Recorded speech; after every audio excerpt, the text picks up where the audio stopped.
too slow.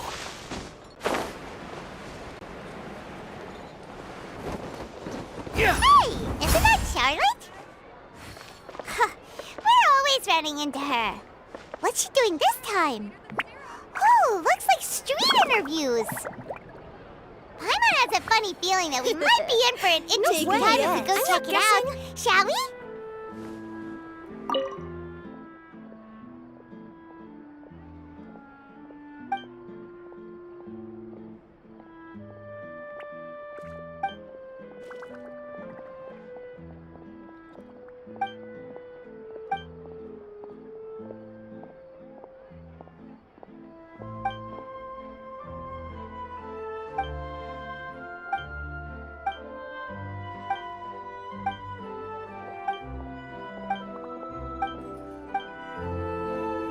I'll take a guess. I see. So you believe that this warning letter was sent by the Phantom Weasel? Absolutely. I've said it before and I'll say it again. The Phantom Weasel never acts as you expect. He must have faked his own death 10 years ago using a body double. Now that he's back, I'm sure the guards who worked on his case back in the day are in for a headache, but however this turns out in the end, the one thing it won't be is boring. Couldn't agree more. As a journalist, I'm gonna get a lot of mileage out of this one. Thank you, sir, for your time. Now, whom should I interview next? Huh? Hey! What a coincidence! Fancy meeting you here. Perfect timing. So, the Phantom Weasel's latest warning letter. What are your thoughts?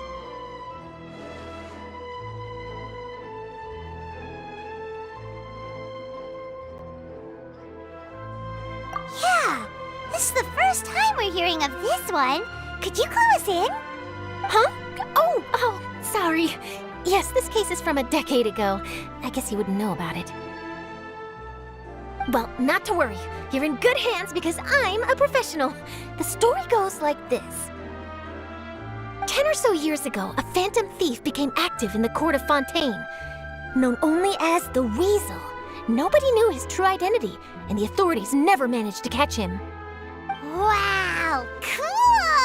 He sounds like one of those mysterious night burglars that you read about in novels. Precisely. Well, except the part where they actually have a good reputation. Our Weasel targeted whatever people held dear, and no one was safe from his predations. He would just as soon steal a necklace from a rich merchant's safe as he would a toy doll given to a commoner child for their birthday. I know. The phantom thieves you read about in novels rob the rich to pay the poor, but this guy did not discriminate. Unsurprisingly, this didn't work wonders for his public reputation. Every man and his dog wanted to see him behind bars. Yeesh. So, did they catch him? Not exactly. There's a good chance that the Weasel would still be at large to this day if it hadn't been for an accident 10 years ago. A magician named Caesar fell to his death in a botched high-altitude escape performance. When the police went through his personal effects, they found a hoard of stolen loot and gadgets used for criminal activities. And that was how the Phantom Weasel's identity was revealed to all. Sure enough, thefts in Fontaine went down after Caesar's death. But today, 10 years on, the notorious thief has once again issued one of his warning letters and pasted it on the gate of the Opera Epiclese for all to see. I had to squeeze through the crowd this morning to get a photo as soon as I heard. Here, it's this one.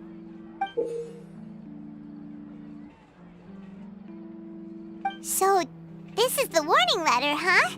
Let's see what he wrote. 3 days from now, when evening falls, I shall take from you that which you hold most dear at the Opera House, just as you did to me 10 years ago. This is, without a doubt, a clear declaration of criminal intent.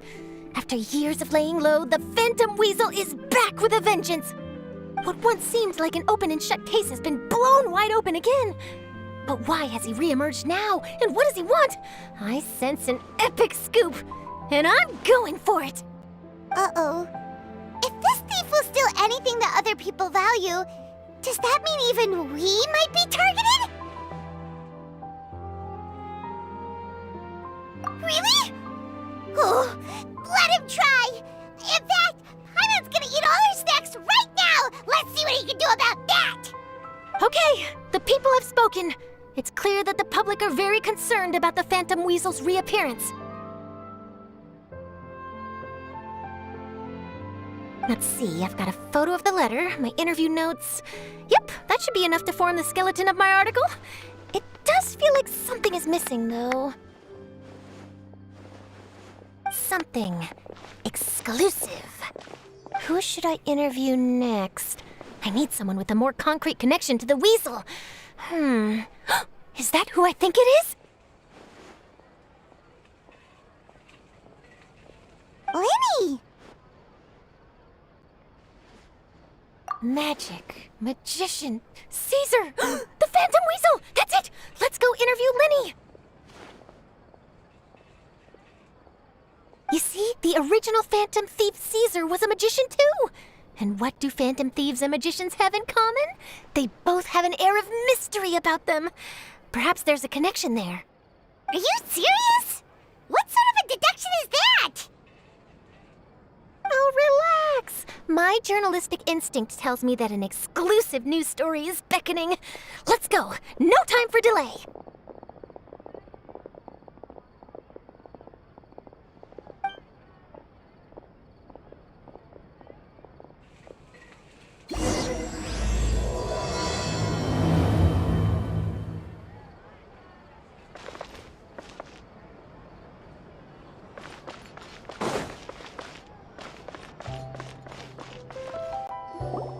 Wow, Mr. Magician! How did you know which card I picked? Oh, it's simple. Come closer and I'll let you in on my secret.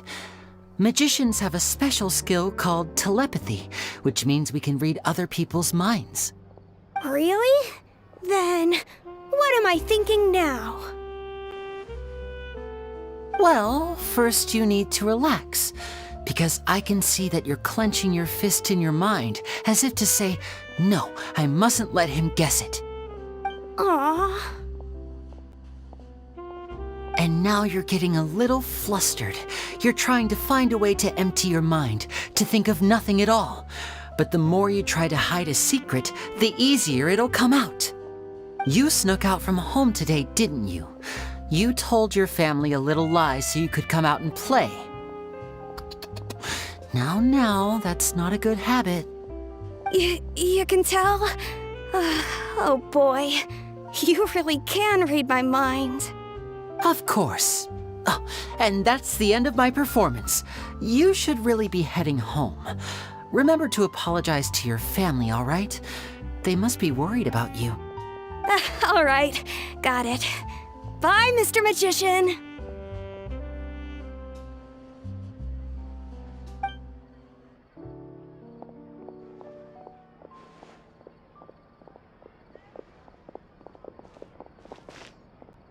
Hey, Linny? Why, hello. We meet again. Are you looking for me? What's the situation? Well, why don't you guess, Mr. Telepathic? Oh, please. You didn't believe that spiel, did you? The power of telepathy is quite beyond me. I'm sure that child would beg to differ. Seemed like you were right on the money. That was nothing more than a little trickery. I made an educated guess based on his micro-expressions. That, plus the fact that he was the only kid here without his parents, and he looked as guilty as sin. He made it easy for me. You guys, on the other hand... Let me guess. Don't tell me you're here for the Phantom Weasel, are you? Wow, got it in one! Is this more of your trickery at work? Wait, really? No trickery this time. It was pure luck. His warning letter's been the talk of the town, so I figured that maybe you were asking around about that. Bingo! I plan on writing a column reporting on the latest news about the Phantom Weasel. So, Linny, what are your thoughts on this infamous thief's reappearance? To be honest, it makes me angry. Angry? Why? You read his letter, right? The Phantom Weasel claims he's planning something in 3 nights' time at the Opera House.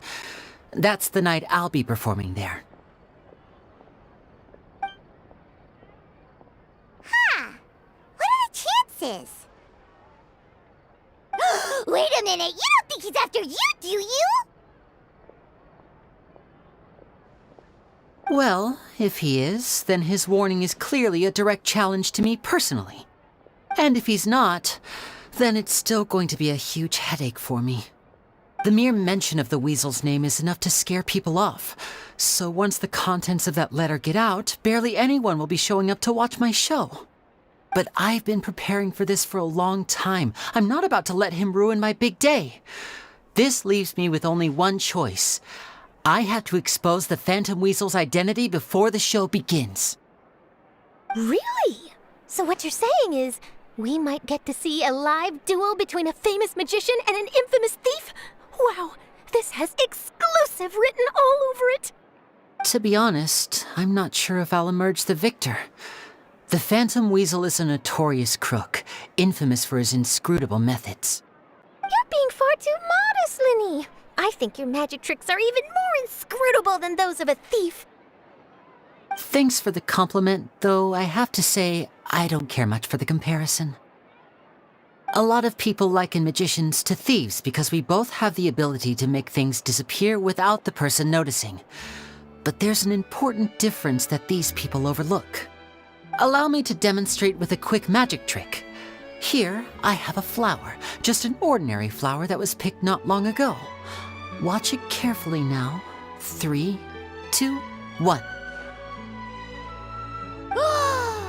It's gone! That's the question. Where did it go? Therein lies the difference between us. Thieves make precious things disappear, but only magicians make them reappear. If I could now invite you all to check your clothes, there might be a surprise in there somewhere.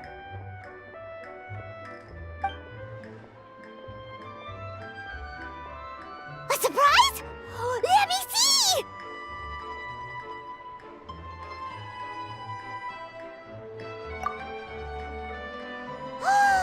It's right there! But how? You haven't moved this whole time! What an outstanding trick! Sorry, Linny, it seems that my previous praise was woefully inadequate. Clearly, magic is the superior art form to theft. Don't worry, I didn't take offense. I just wanted to take the opportunity to perhaps change some of the preconceived notions you might have about magicians. Since Caesar's death, a lot of people associate magicians with criminality. It can be quite frustrating. I can imagine. Coming back to your trick just now, might I presume that you are well versed in floral symbolism? For example, magicians often use rainbow roses in their flower-related performances to represent passion and romantic encounters. But you used a Lumidu spell, which, if I'm not mistaken, allude to separations. I'm curious to know if there was any deeper meaning behind this choice? Impressive knowledge. It's no wonder you're such a successful journalist. But I'm afraid I don't know the first thing about floral symbolism. I'm just in the habit of using Lumidu spells in my magic. It sounds like something I should look into, though. I'll buy myself a copy of Fontaine's Floral Language Facts when I have some time. But it'll have to wait until this Phantom Weasel business is behind us. Well noted. In that case, this brings us to the end of our interview. I, for one, am looking forward to the final showdown between you and the thief. Please feel free to get in touch to update me on any further developments. Otherwise, I will of course see you at your show in 3 days' time, but let's hope the Phantom Weasel is caught by then. If there's nothing else, I'll be off. You've given me lots to work with here, and I've got no time to lose if I want to write that exclusive piece. I'll see you all later.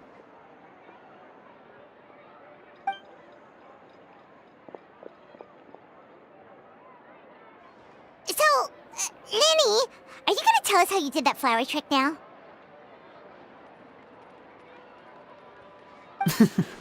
I'm afraid that's my little secret. Aww. Well, magicians are entitled to their secrets. But Paimon's really itching to know how it's done. You feel it too, right? So itchy! Not so itchy then, huh? Well, since you're so concerned, how would you like to serve as my temporary magician's assistants and help me investigate? Magician's assistants? Oh, that sounds fun! Assistants are technically magicians too! Also, it'll bring us one step closer to figuring out how that darn trick is done! Shall we go for it? The first thing we need to look into is who Caesar really was. If he truly was the Phantom Weasel, that means that the Weasel is dead, and whoever wrote this warning letter is just a copycat criminal. But if he wasn't the Weasel? Well, that'll make things more interesting. It would mean that the Weasel lives, and he's been laying low all this time in some corner of Fontaine. And if we're investigating Caesar, his fiancée Gemma is a good place to start. Word is that she visits the cemetery often, so I asked Lynette to wait for her there. We should make a move. Let's go and rendezvous with Lynette.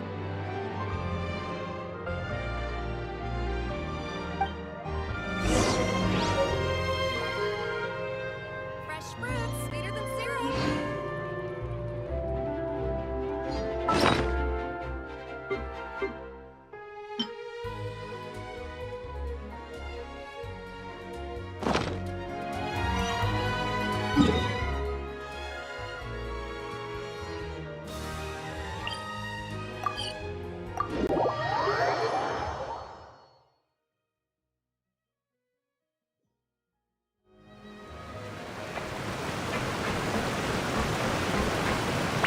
Squall Fury!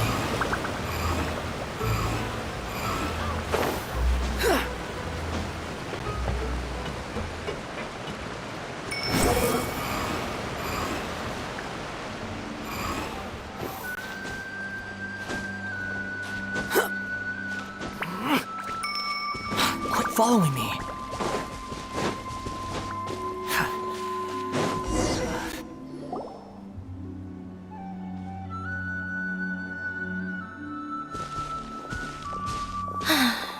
You took your time. Sorry, I bumped into the Traveler and Charlotte en route, and we ended up chatting for a while. It's been a while, Lynette! We're working as Lenny's temporary assistants in the investigation of the Phantom Weasel. Thank you. It's good to have you helping. So, what's the situation? Have you seen Gemma? Nope. I've been here a while, and she still hasn't shown up. How bizarre. Maybe it was bad intel. Well, we won't get anywhere by standing around waiting. Traveler, Paimon, let's go ask around.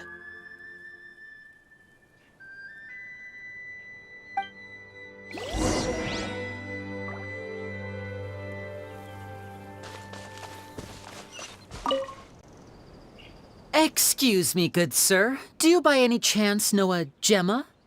Gemma? You mean Caesar's fiancée? Sure I do.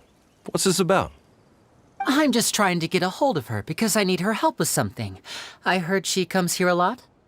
Yeah, she does. Poor thing. It's no secret why either. She's heartsick. Ever since Caesar passed away, she's been coming here once every week to clean his grave. Often she just sits there in front of his headstone, lost in thought. Sometimes she talks to herself. I asked her what she was doing once. She said she wanted to speak to him again. She knows he's gone and can't hear her from the grave, but she just likes to spend time there, telling her fiancé all about how her life is going. And she's been doing this ever since Caesar passed away? Oh, so 10 years. Wow. Their love must have been really strong. I'll bet. Caesar's reputation fell apart after his identity was revealed, so no one else visits his grave. Gemma's the only one who still thinks about him after all these years. I don't know if the mind lives on in the waters after death, but if it does, I'm sure Caesar must be grateful to have someone who remembers him fondly. If I'm honest, I think this is all so unfair to poor Gemma. Her fiancé was a low-life crook. He doesn't deserve someone like her. Anyway, all of that said, she's running later than usual today. Normally, she'd be sitting in front of his grave by now. I wonder if she's okay. Well, that's everything I know, I'm afraid. You might have more luck asking some other people. All right, well, thanks for sharing all of this with us. We'll keep asking around. You're welcome. I just hope she'll be able to move on one day.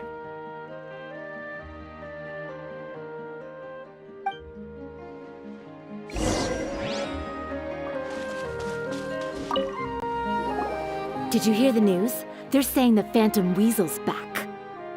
You're kidding. Wait, isn't he dead? I don't know anymore. All sorts of news flying around nowadays. I can never tell what's true and what isn't. But what if, just hypothetically, I mean, what if this weasel's the real deal and Caesar was framed? Called it. Seriously, 10 years ago, on the day it all went down, I said to myself, you know what? This guy's been set up. The Caesar I knew was a good guy. He gave balloons to children on the street, for Pete's sake. What, are we supposed to believe that he was a balloon thief or something? Give me a break. Oh, please. Weren't you the one cursing his name to high heaven when the police announced the news? You were all, oh, that gosh darn lousy son of a, you think you know a guy, or words to that effect. Wait, did I say that? I don't seem to recall. Hello there. Sorry for disturbing you, but I couldn't help but notice you were discussing the Phantom Weasel.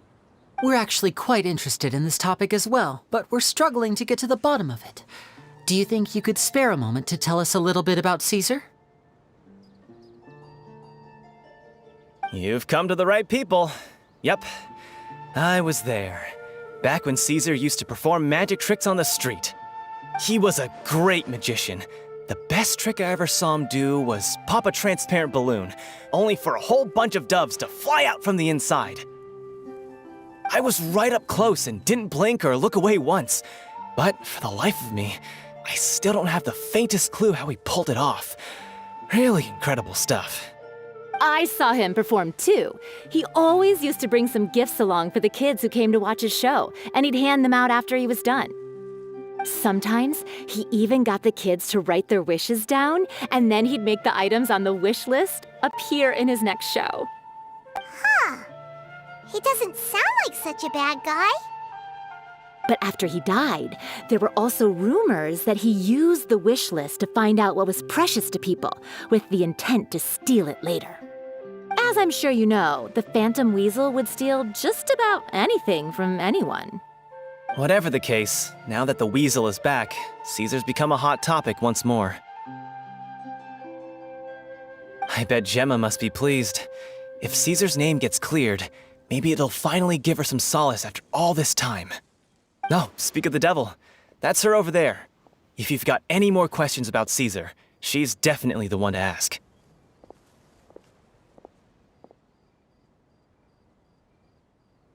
So that's Gemma. Is it just Paimon, or does it look like something's wrong? Wait, it looks like she's injured. Come on, let's see if she's okay.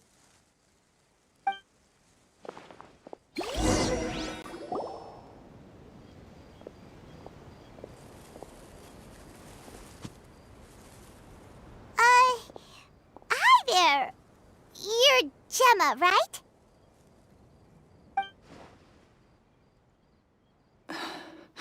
Who's asking? Don't be afraid, we mean no harm. It looks like you're injured. How bad is it? Thanks for your concern, but you didn't answer my question. Who are you, and what do you want with me? My name is Linny, and this is my sister Lynette. My name's Paimon, and this here's the Traveler. We're investigating the Phantom Weasel. The Weasel posted a warning letter this morning. If he still lives, that means that Caesar was falsely accused. You knew Caesar better than anyone else. So if you're willing, we'd love to hear what you think about all this. I promise you can trust us. We won't hurt you. In fact, we'll do all we can to keep you safe. I never believed that he was the Weasel. Huh. I suspected as much. Okay, so going back 10 years, do you remember anything strange in the weeks leading up to the accident? Did Caesar have a falling out with anyone, for instance? No, not that I know of. Got it. All right, sorry for disturbing you. If you don't have any more questions, please leave. I want to be alone with him.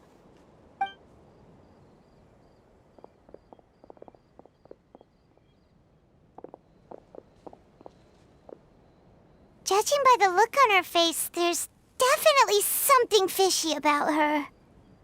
She's lying. She definitely knows something. That's fair. We're just a bunch of strangers who showed up and started questioning her about things that happened a whole decade ago. It makes sense that she'd be wary around us. In any case, I doubt we'll get any further here, so let's call it a day. Meet me outside Hotel de Boer tomorrow, and then we'll start the next step of our plan.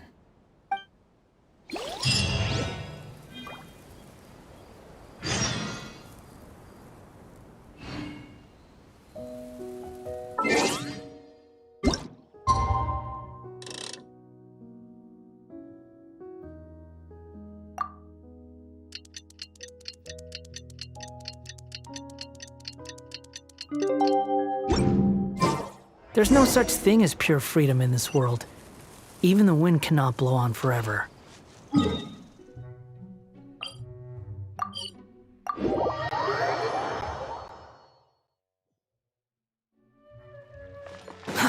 Too slow. Over here.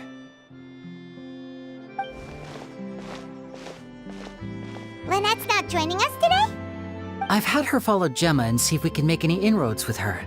They should be at a cafe right now. Still, I don't think that Gemma's likely to open up to us. So, we need a contingency plan. Today, we'll be looking into a guy named Lorenzo, Caesar's former pupil and assistant. When Caesar passed away, all the stolen goods discovered in his home were confiscated and returned to their rightful owners.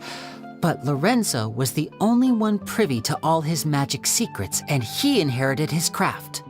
Before long, Lorenzo was the next big magician in town, his fame surpassing even that of his master, and it made him very wealthy. He's since left the magic scene, though, and these days, he's a wealthy businessman with his fingers in a lot of different pies. I had to pull a lot of strings, but I managed to get him to agree to a couple of drinks with me. Be warned, though, I hear he's got a hair-triggered temper. We'd best be careful.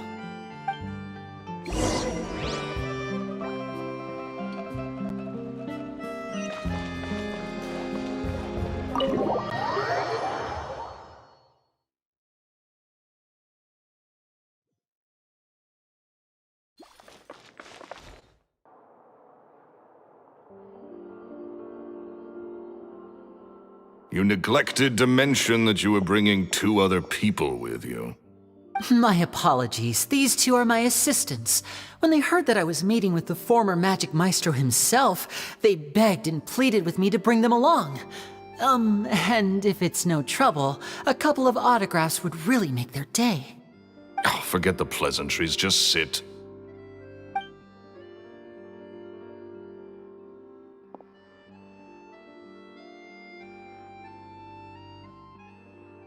Get a load of this guy. Forget the pleasantries, he says, but he looks pretty happy about Linny stroking his ego. I only agreed to meet since we're both magicians. Do me a favor and cut to the chase. I have more important things to do than drinking. Much obliged, sir. As it happens, the matter I want to address is also related to magic. Yesterday morning, a warning letter from the Phantom Weasel appeared on the entrance to the Opera House. He claims to be planning something for the same evening that I'm scheduled to do a magic show there. As such, I believe that I may well be his target. I have to get to the bottom of this to ensure that my show can go ahead as planned. Naturally, any investigation into the Weasel starts with a few questions about Caesar, who... What is there to investigate? Caesar was the Weasel and he's been dead for 10 years. So what if some sick creep thought it'd be funny to write a warning letter? It changes nothing. Are you trying to tell me you actually bought it? Please, sir, no need to get so worked up. I do concede that a copycat is but one possibility. Possibility? It's a fact, Linny. Look, my patience is limited, so listen carefully while I'm still willing to put up with you. The weasel is dead. Period. Everyone knows that, so do yourself a favor and quit this investigation. It'll lead you nowhere. Look, if this affects your magic show in any way, I will personally compensate you for any losses. Oh, sir, I'm honored, really. But this isn't about finances for me. My pride as a magician is what's at stake here, Lorenzo. Copycat or not, this person has thrown me the gauntlet, and I must meet their challenge head on. Your pride? Don't mince words with me, boy. Just tell me, what exactly are you seeking to do? I want to find out the Phantom Weasel's true identity. I have to know for myself what really happened 10 years ago. What would that accomplish? And what do the events of 10 years ago have to do with you, anyway? Look, you of all people should know that a magician never reveals their secrets. And in any case, dead men don't talk. So if you really care about your magician's pride, then you'll forget about Caesar and move on. Uh-oh. This is getting awkward. Lorenzo? Is that? Oh, it is you! I know that big, booming voice anywhere. What's up, my man? Wanna grab a drink with me? Another day, I'm busy. Oh, come on! You can't be all business all the time. You know what they say? Live fast, die young. You gotta learn how to kick back and relax once in a while. If I wanted your life advice, I'd ask for it. Now get out of my face and go be drunk somewhere else. Sorry, my good sir. I don't believe I've had the pleasure. Oh, hey! Edmondo. He and I are business pals. We worked together a bunch of times. This is your first time meeting him? Oh, he's always like this. Foul-mouthed and hard-nosed. Never heard a kind word out of this guy the whole time I've known him. And he wonders why he can't get a girlfriend, despite being, what, pushing 40, 30, something? Anyway, point is, a lot older than when he first got rejected by the girl he was into. And he's still into, from what I hear. Shut up and get out of my face. Another word out of you and you can forget about doing business with me ever again. Do I make myself clear? Sorry, I may have had a little too much to drink. All right, I'm gonna leave. Don't work too hard.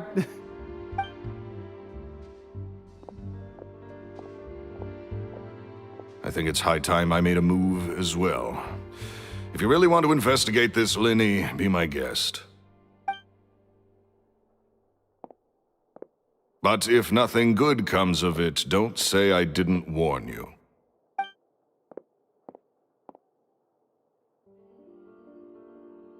Well, that fell to pieces in a rather spectacular fashion. Any thoughts? Totally. And what was all that about compensating you for your losses? Why would someone you just met make an offer like that? He's gotta be hiding something. And not like Gemma. She was a little suspicious, but this guy's definitely covering something up. I think so too. We need to look into Lorenzo more closely. That guy Edmondo seems to know a thing or two about him. He only just left. Let's see if we can catch up with him.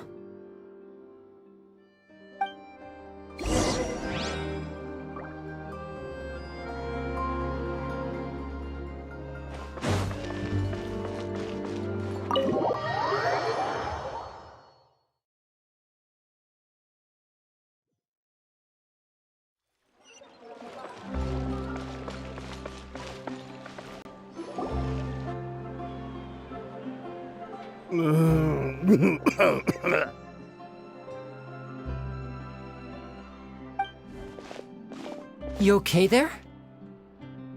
Who are you? Oh, it's you guys. Don't worry about me. I must have had one too many. I just need to ride it out.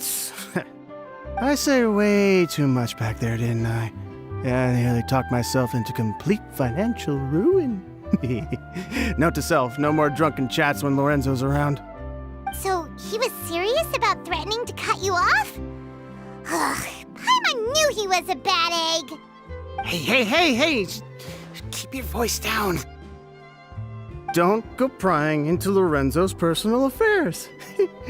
Bad things happen to people who ask too many questions or make an enemy out of him.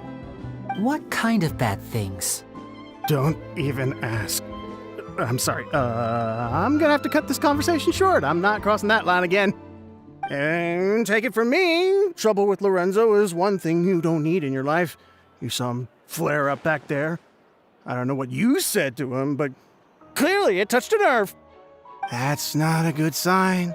You're too young for this. Don't get in over your head. I'm leaving.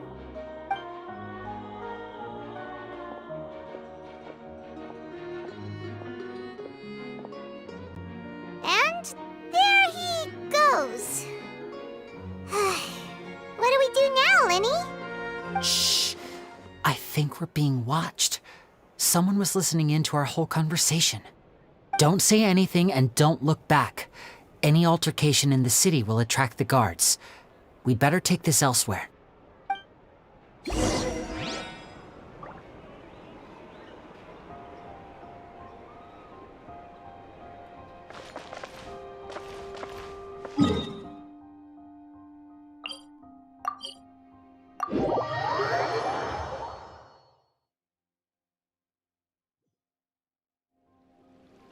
Behold!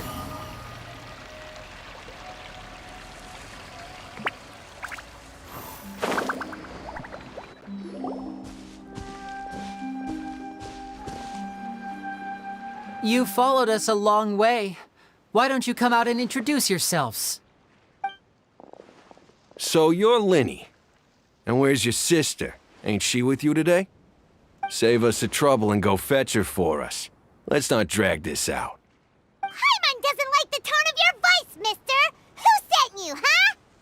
Save your questions, missy. You ain't gonna need answers where you're going. Capiche? Looks like we can't avoid this fight. Now, I'm not the strongest fighter, so I hope you're ready to back me up. Don't worry, we got this!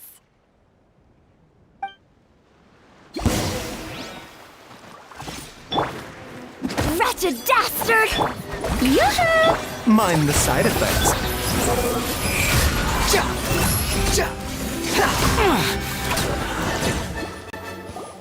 Curses. They're tougher than we thought. Vision wielders are always trouble. Intimidation ain't gonna work like it did on the lady. Come on, let's scram! Hey, wise guys! We ain't through with you yet! Oh, they got away! Did you catch what they said just before they left? Something about intimidating someone else. Sounds like they just wanted to rough us up as a scare tactic, and they've already done it to someone else, but who? You're right. She was injured when we saw her yesterday, and she acted like she had something to hide. Maybe she was too scared to tell us the truth because those guys had threatened her. Well, if that's the case, she should be more willing to open up to us once she learns that those thugs won't be bothering her anymore. Let's head back to the cafe and see if we can get any information from her.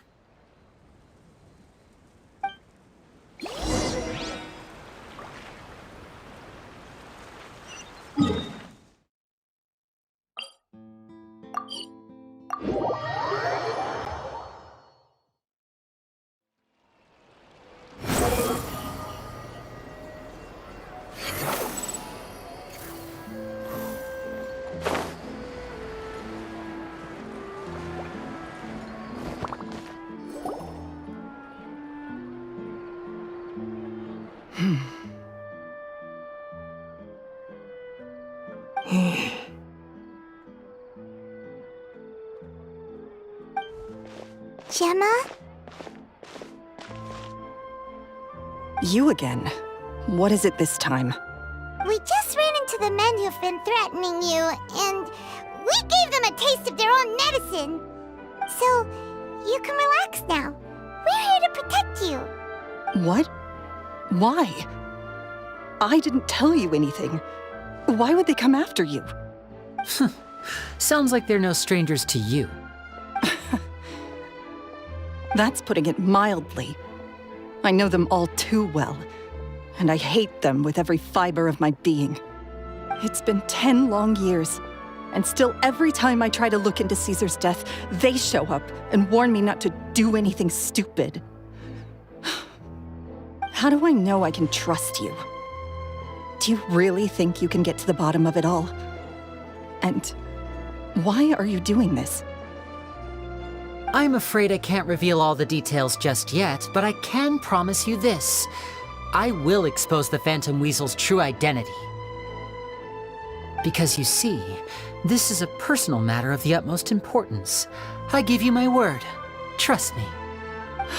Okay. How can I help you? I've heard that Caesar used to have a magic workshop where he kept a lot of his personal effects. If possible, I'd like to take a look at them. Do you know where it is? The Fleuve Cendre. But the place was sealed up by the police after his death, and no one's been there since. I also know that the Fleuve Cendre is dangerous territory. Lots of hostile groups lurking around. If you're serious about going there, please be careful. Understood. Lynette, you stay here and take care of Gemma. Don't let her come to harm. Got it. But if I'm staying here, I'm ordering dessert. I mean, bon appetit. But stay sharp, too. They're likely to come for you while I'm away. Okay. All right. Power saving mode off. I'll start taking this more seriously now.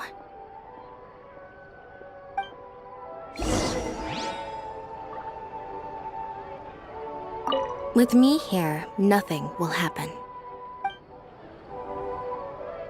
Whatever you do, please be careful. If anything happens to you because you're investigating Caesar, I'll never be able to forgive myself.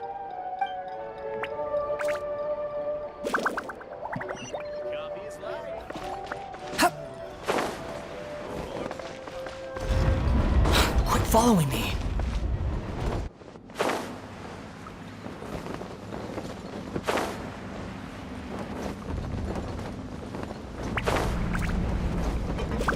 A bitter pill to swallow.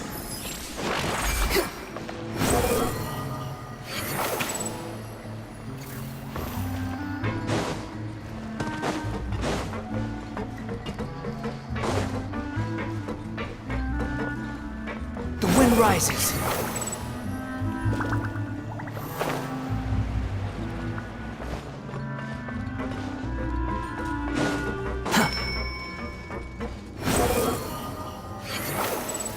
Upon the gale.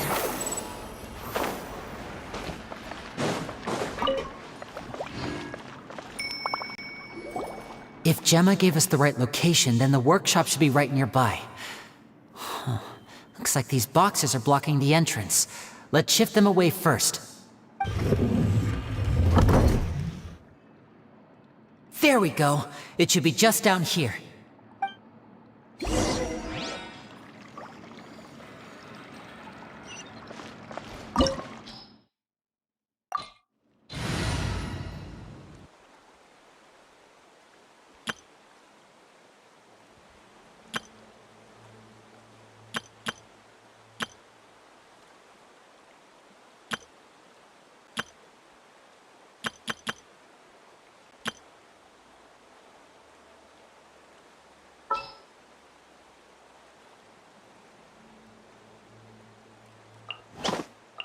I'll bring my seasonings.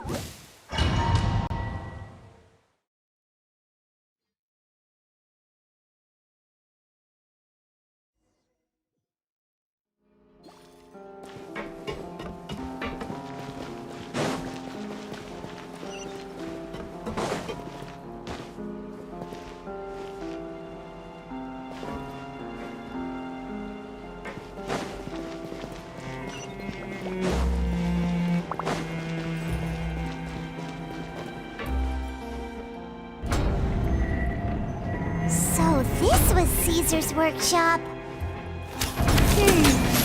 Nothing suspicious here, just normal magic props. Let's head in further.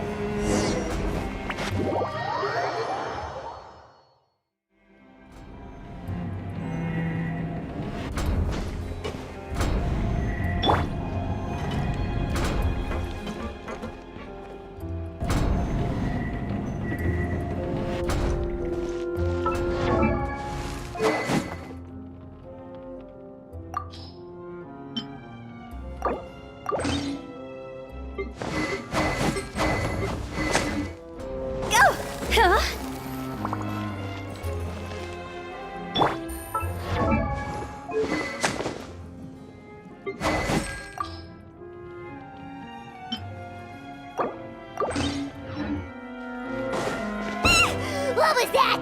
Oh, is this one of Caesar's gadgets? Guess we must have triggered some sort of device.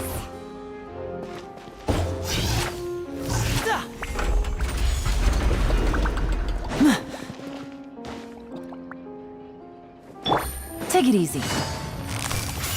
Quietly now. Nice and spicy.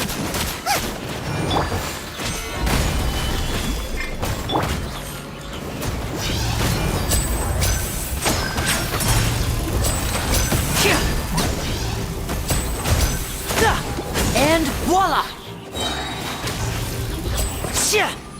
Whoa. Look. The doll in the box is glowing.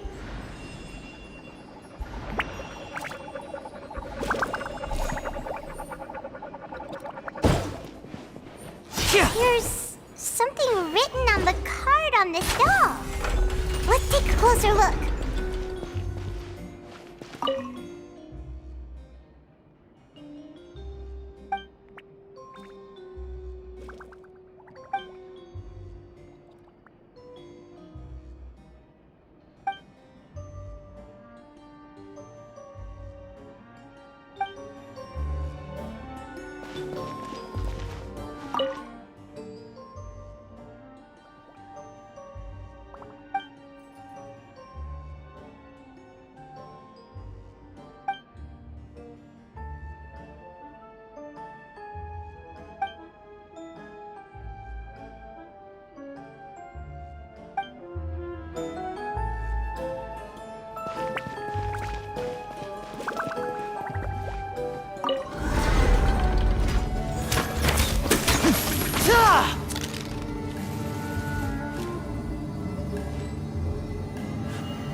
These magic boxes are moving.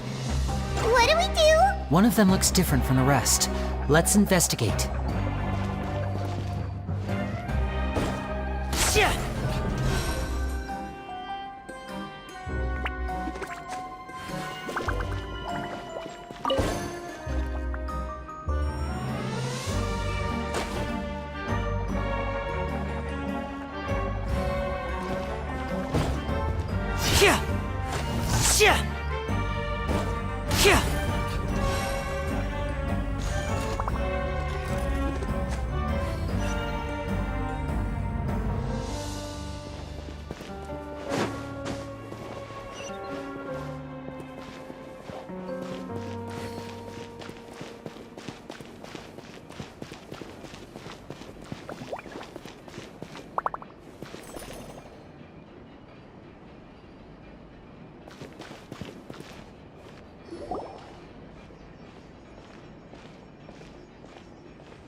That's weird.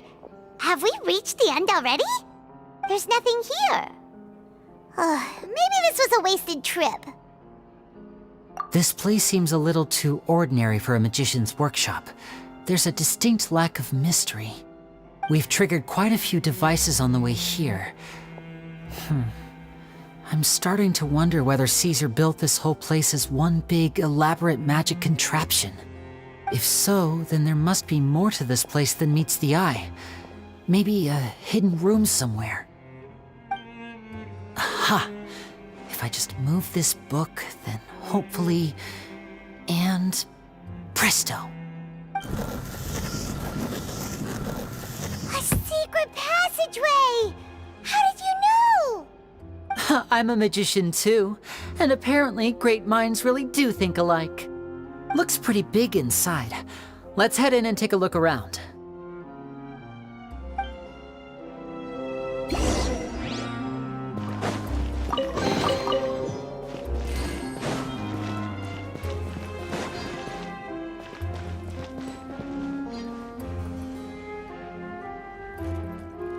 Boba, get them! Solidified! Busted.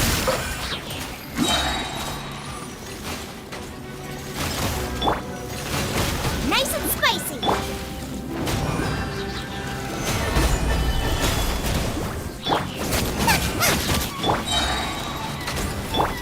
Now disappear!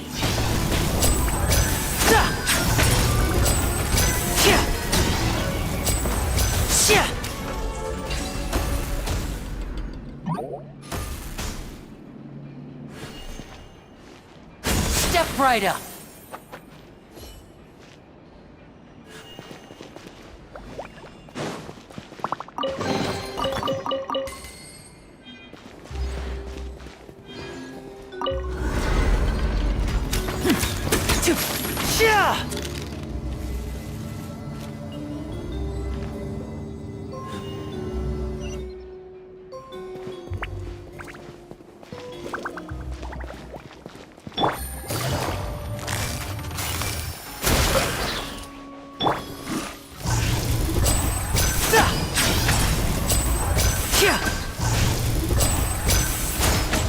Now disappear! Gotcha.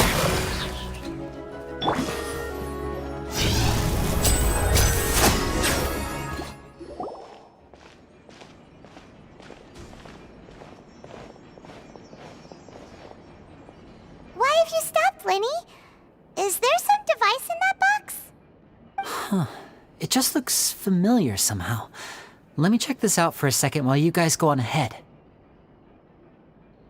If anyone makes a major discovery, let's rendezvous here. All right, see you in a bit!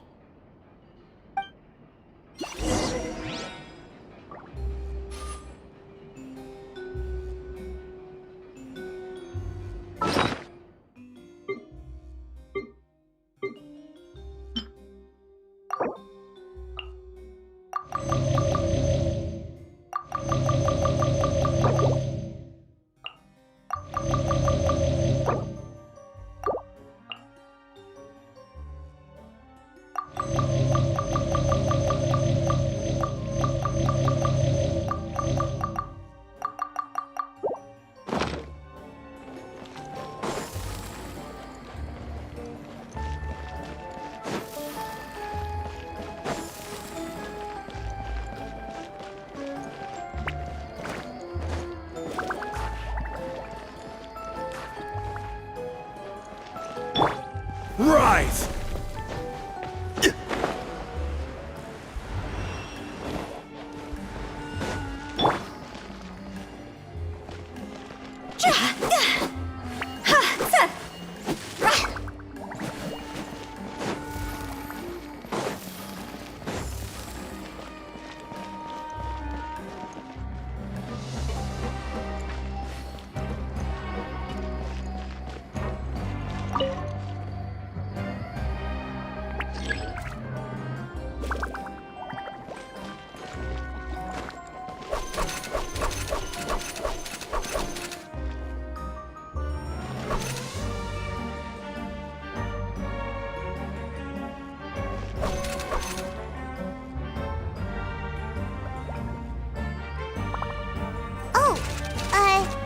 Seems like we can't step on the same tile twice.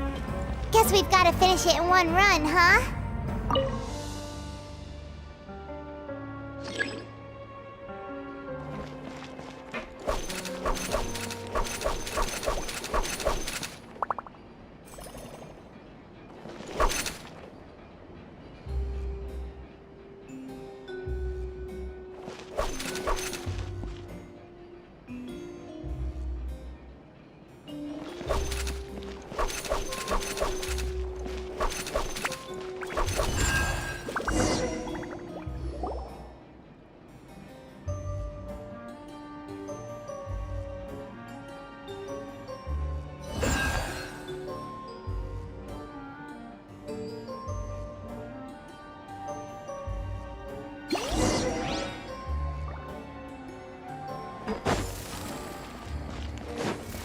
Wow! There's a hidden room here! Let's see! Oh, this bookcase is full of Caesar's own notes. He wrote a lot about the principles of magic. Whew. Much too advanced for Paimon. Hey, look!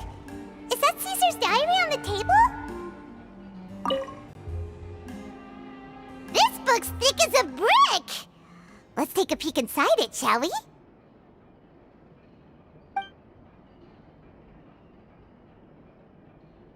At one of my shows a few days ago, a child asked me how I pulled candy out of my hat. As a joke, I told the kid that the hat has a built-in wish-granting machine. Next thing I know, today a whole bunch of kids were pestering me to pull all sorts of things out of the hat. So I told them another white lie. The machine needs time to power up, but in the meantime, you can write your wishes down. Well, they took me up on that offer, enthusiastically. As I write this, I've only just got back from running around all over town, buying the things they wanted. Boy, are my legs sore. I wound up saving very little this month, but that's not a major issue. I now have a bigger problem. How am I going to hide all these things inside my hat?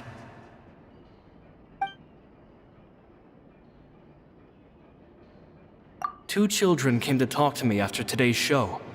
I don't know why they were out on their own. They looked much too young to be unsupervised. I do hope they got home safely. Anyway, they said that they wanted me to teach them how to do magic. It's not uncommon for children to ask this, of course, but I've never seen any of them as serious about it as these two. I told them that learning magic is very hard work. But that didn't faze them at all. It's like they already knew. They seemed so committed. I couldn't turn them down.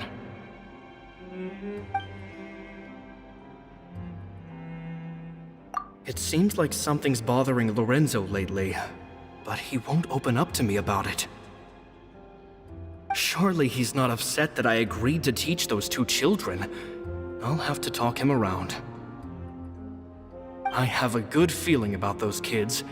They're naturally talented, and it seems like they're not new to the world of magic. They have all sorts of fantastic ideas. All I'm really doing is helping them develop a more professional standard training plan.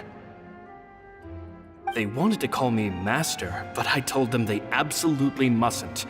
Any magician worth their salt could have taught them what I have. They're the geniuses here. Compared to them, I don't deserve to be called any sort of master.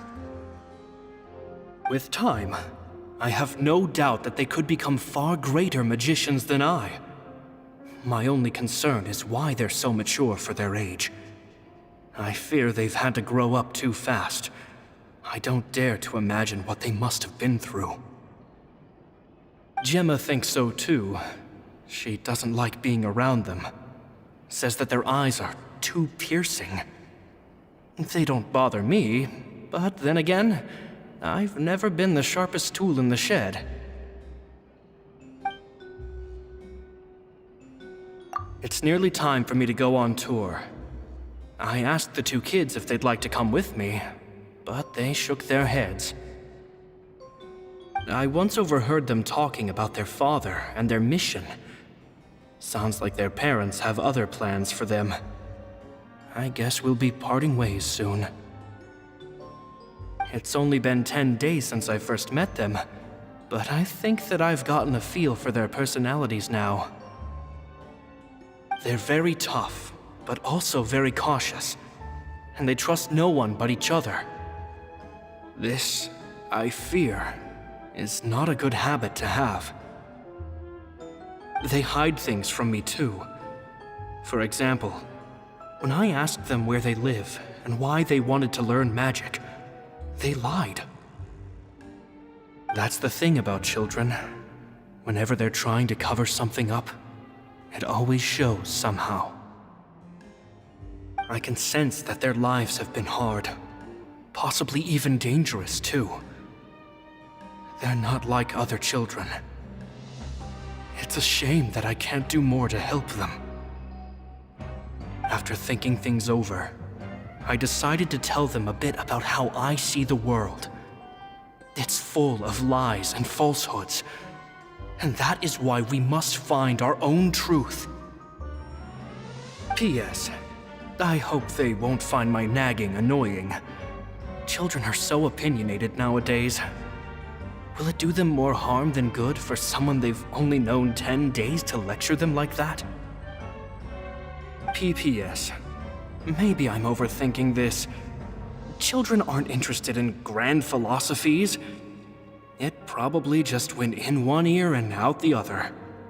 I bet they've already forgotten every word I said. Oh, Caesar, Caesar. Just mind your own business next time.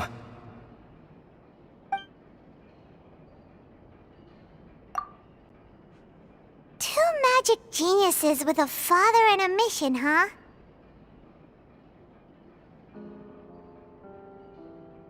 Sounds a lot like he was writing about Linny and Lynette, don't you think? So did they meet Caesar when they were kids? Let's go ask Linny!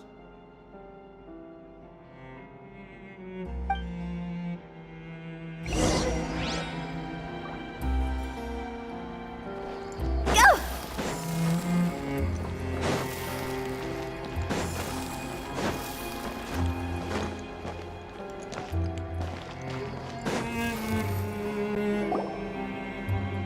Linny?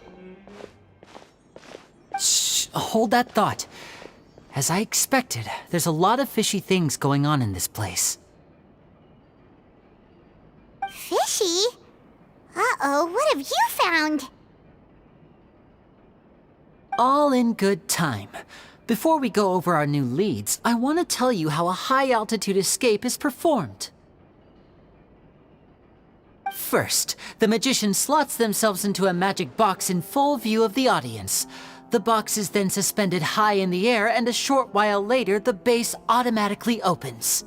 At this point, a dummy will fall out of the box, but it looks real enough to grab the audience's attention, and they start wailing and screaming. Meanwhile, the real magician, who has by now blended into the crowd, waits for a good moment to make their appearance and put on a hysterical performance. Oh no! Is that me? Did I just fall to my death? Very vivid description. Paimon can really picture it. And then what? The audience's gaze then turns to the magician, and by the time they realize what's happened, the dummy has vanished, as if everything that just happened was some sort of shared illusion. Of course, that's just how I think the process should work, theoretically speaking. The inventor of this trick never performed it successfully. When the box opened, Caesar was the one who fell out, and not the dummy. He fell right to the ground from the highest point of the opera house. No one could hope to survive that fall, not without a vision at least. And no one else has ever attempted this trick since. My understanding of how it works is just based on what I could gather from his notes and the relevant gadgets here in his workshop. So Caesar's famous high-altitude escape has never been done, huh? Paimon was about to say how cool it would have been to see it in person, but if it's that dangerous, it's probably for the best that no one else tries to do it. Wait a second. So if a dummy's supposed to drop out of the box, then where does the real magician go? How does he get out? Glad you asked. That brings us to the secret of said box. This box right here is the one that Caesar constructed himself to use in the performance, and it's not as simple as it looks. Inside, there's a device that only the magician himself would know about. Once the magician's inside and the box is lifted up into the air, the audience's view of the box is fixed at a certain angle. From where they're standing, they have a clear view of the front, sides, and bottom, but the back and the top are now no longer visible. At this point, the magician presses a button inside the box, opening a secret door out of view. He then escapes through this trapdoor onto the opera house roof, waits for the dummy to fall and distract the audience, and quietly returns to ground level. That's way simpler than Paimon imagined. Even Paimon could probably do it. Well, there's a little more to it than that, of course. The hardest part of this trick is controlling the audience's mood and reactions. That takes an exceptional degree of showmanship. There's the falling dummy, the miraculous reappearance, the pompous performing. Maybe the magician would even have themselves tied up before it begins to strengthen the impression that there's no escape. Many days and nights of careful research and painstaking practice would have gone into this, all culminating in a performance just a few minutes long, but one that still manages to transform the shock and grief of a tragic accident to the joy and laughter of a mesmerizing magic trick. Caesar was a highly accomplished magician. But unfortunately, even he didn't manage to pull it off. So, how did it go so wrong? You said you found some fishy stuff here. Have you figured out what really happened? I can make a pretty good guess. I looked into the case files. The magic box Caesar was using at the time of his death had the secret button I mentioned positioned on the right-hand side. And sure enough, he always used his right hand as his dominant hand in public. Okay. Nothing suspicious there. But here's the strange thing. Most of the devices in this workshop have the mechanism on the left-hand side, including this box right here, which leads me to believe that Caesar was in fact left-handed.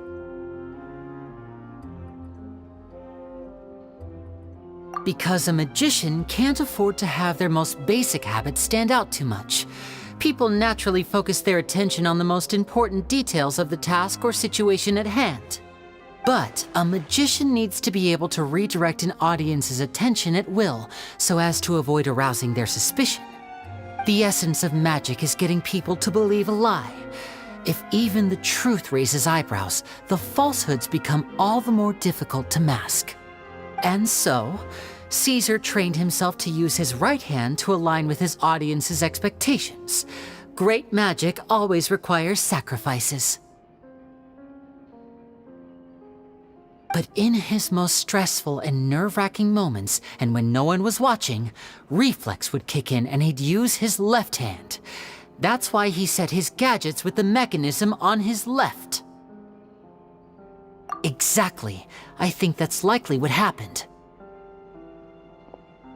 Caesar would have been under a lot of time pressure during the escape. He'd have had mere seconds to open the hidden compartment, retrieve the dummy, then open the secret door and make a swift escape. But I'm sure he was confident. He would have rehearsed countless times to the point where it was second nature. He'd barely need to think about what he was doing because muscle memory would guide him through. So he opened the compartment, took out the dummy, checked everything was in order, and then went to leave. With his left hand, he reached for the button, and suddenly, his heart skipped a beat. It wasn't there. Much like when you reach for your keys but find your pocket empty, his mind needed a moment to process what was going on. Instinctively, his left hand would keep feeling around for the missing button, maybe for another second or two, until the bottom of the box gave way. With the stakes being as high as they were, just a 2-second delay cost him everything. The authorities would find nothing suspicious and conclude that his death was due to his own error. When in reality, someone switched the boxes, and they did it to murder him. But how would they be able to make the switch without being noticed? That would be difficult to pull off, no? It would have to have been someone who knew that he was left-handed and who could move his props around without arousing suspicion. Someone who was always by his side. Isn't that right, Lorenzo? You just couldn't let sleeping dogs lie, could you? There's not a lot of people who'd go to all this trouble for some magician who died 10 years ago. I didn't want to have to do this, you know. Silencing you the hard way just creates more problems for me to deal with. But I gave you your chance. I hoped you'd do what's good for you and back off like the lady, but you disappoint me. You mean Gemma? So you are the one who's been threatening her! Yes, although however stubborn she might be, she was never much of a liability. But you people, you never even knew him, but for some reason you just wouldn't drop it. Which is why you can't leave this place alive. Take them out, and make it quick. Do your worst!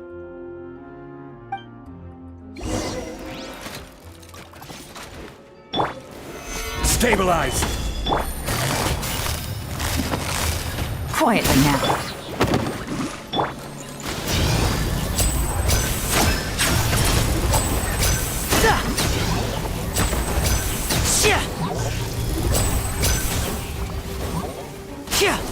And voila! Busted.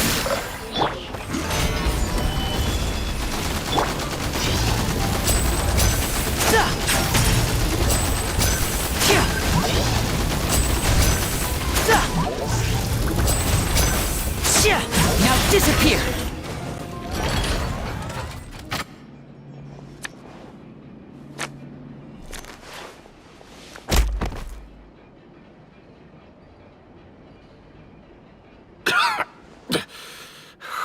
You kids are tougher than you look. Had enough yet, Lorenzo? Your cronies can't help you now. I think it's high time you started talking, and what I'd really like to know is, why did you murder Caesar? If I had a Mora for every time you've said that man's name. Of course you idolized Caesar, everyone else did. But I was the real genius magician. Me! He was just an amateur who did cheap tricks for gullible children. I was the one who made magic into the fine art it is today. The aristocrats doffed their hats to me! So it was jealousy. Jealousy.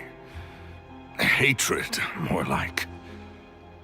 I hated Caesar. All he cared about was his magic. He lived and breathed it. He poured everything into his street performances and his stupid tours like it was just a hobby to him, never bothering to think about Mora. What sort of fool devotes their life to the art of deception and never has a Mora to show for it? But the people loved him, didn't they? Oh, how they looked up to him. No one gave me a second look. All I ever heard was, "Oh, your master's amazing, isn't he?" Amazing. Yeah, so amazing that he was completely broke. Every other apprentice was living it up at their master's expense, but no, not me. I put in all the work, mastered all the skills, and it brought me nothing more than the life I already had. He forbade me from using magic to trick people out of their Mora. There was nothing he hated more than that.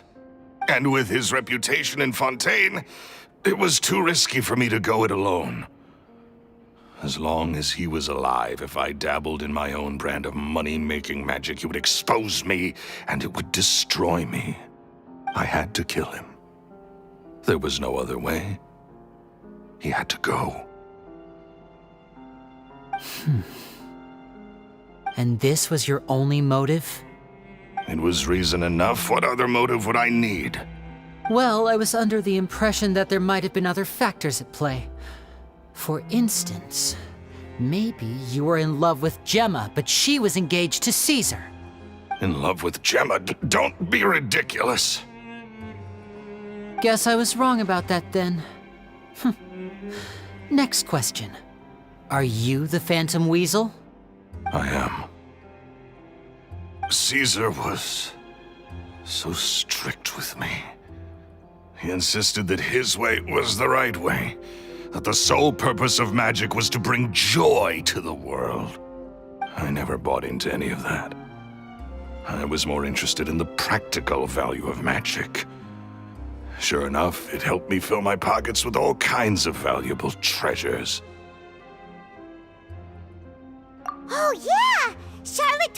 that the weasel would steal whatever people valued, no matter how much he was worth. That's just how it looked from the outside. What would any thief want with second-rate loot? I've only ever targeted high-value items. I stole cheap things as a way of practicing my craft. It was other people's overactive imaginations that conjured up the preposterous image they then dubbed the Phantom Weasel. So that's the story, huh? Well, I hope you're ready to tell it all over again during your trial.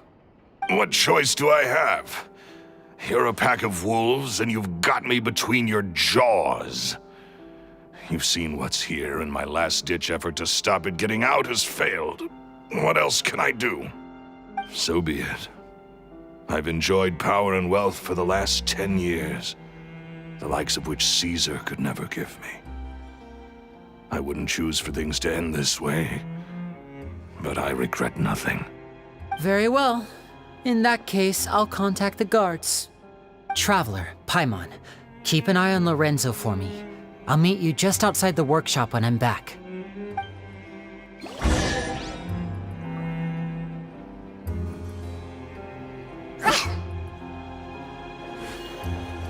At least I can finally stop looking over my shoulder now.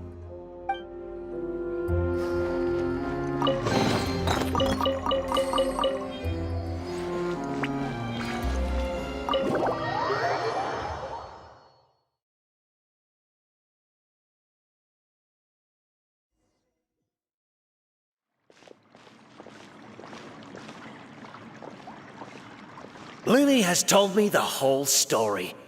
Lorenzo, do you confess to the murder of Caesar and to framing him for the Phantom Weasel's crimes? Look who's finally developed a conscience. What kind of disciple murders their own master? I hope it was worth it, because they'll be hell to pay.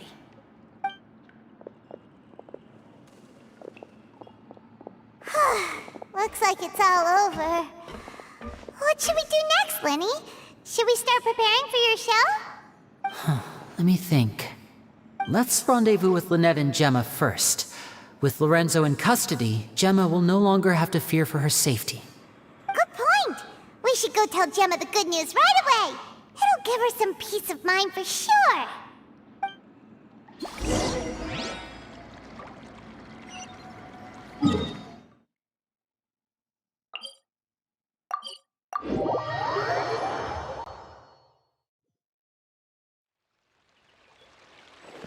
Phew!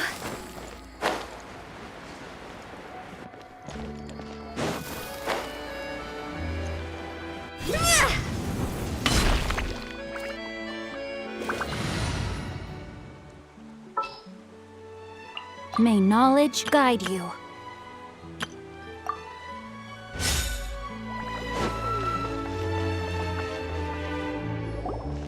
Ah, you're back.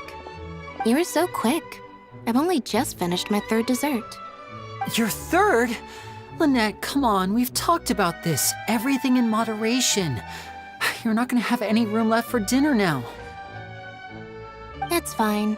I'll shift to exercise mode and jog off the excess sugar. That's besides the point.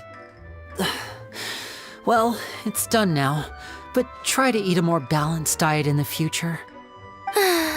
Point taken. Did everything go okay? Of course! Lorenzo was no match for us. The guards are taking him into custody as we speak. Gosh, that's amazing. I'm sorry, I still didn't know if I could trust you, but now it seems I can. I had my suspicions about Lorenzo, but It's okay, we understand. He did threaten you. Paimon would find it hard to trust strangers in your position, too. But you don't need to be scared anymore. Everything's gonna be okay. Sorry. Sorry. My emotions are all over the place right now. I've been waiting for this day to come for so long. I always wanted to report Lorenzo. He took all of Caesar's property, which I found suspicious. But I had people watching me all the time. so I couldn't risk looking into it. I was so afraid. I was scared he'd do something terrible to me, and then no one would be left to visit Caesar's grave. So I never had the courage to speak out. Thank you all. Truly, thank you so much.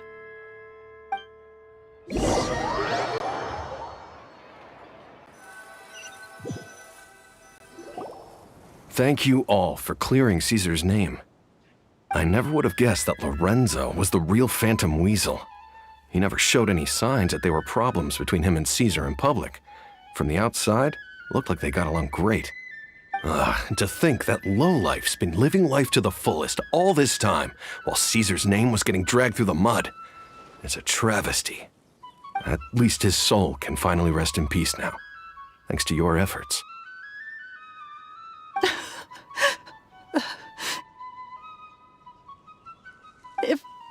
If only I'd realized before it was too late. Don't blame yourself, Gemma.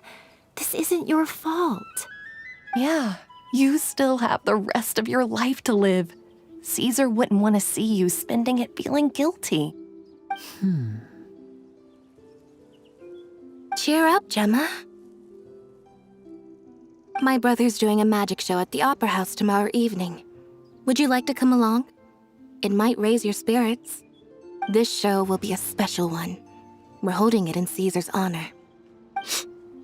In Caesar's honor? Really? Oh, thank you. I'll be there. Great. We'll see you tomorrow evening. Traveler, Paimon, don't be late. Don't worry, we'll be there. No way are we gonna miss out on a free magic show. Wait, Paimon feels like we're forgetting something. Oh yeah, Caesar's diary! We never found out if the two kids Caesar taught magic to were Linny and Lynette or not.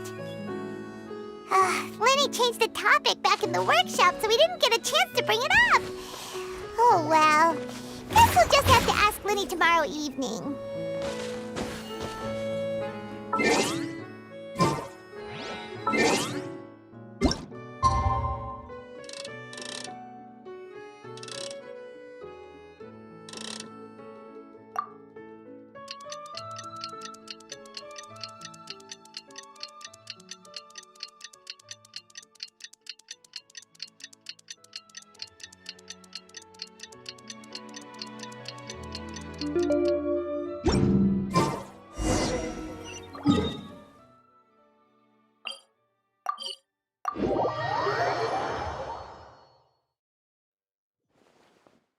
Squall Fury!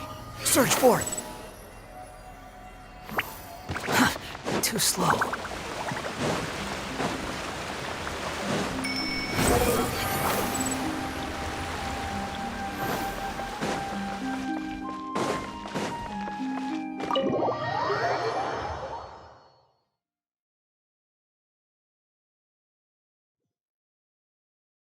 Behold!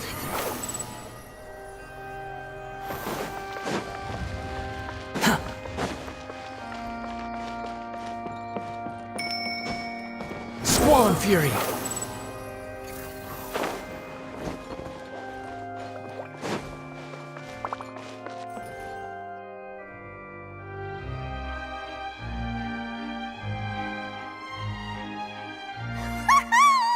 Paimon's excited to see another of Linny's magic shows! Wait. Lynette, shouldn't you be on stage by now? Not this time. My brother's going solo today. So I'll be watching with you. Good evening, ladies and gentlemen. I hope everybody's ready because the show is about to begin. The great magician Linny has prepared a spectacular show for us all tonight, concluding with an all-new grand finale that no audience has ever seen before. Wow! A new trick! Thank you all so much for coming. Now, prepare to join me on a journey through the mystical and miraculous.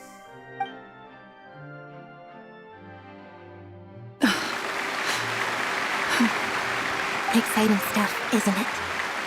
Yes, it's just...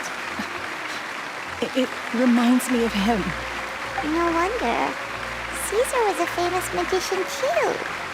So, how did you two first meet, Gemma?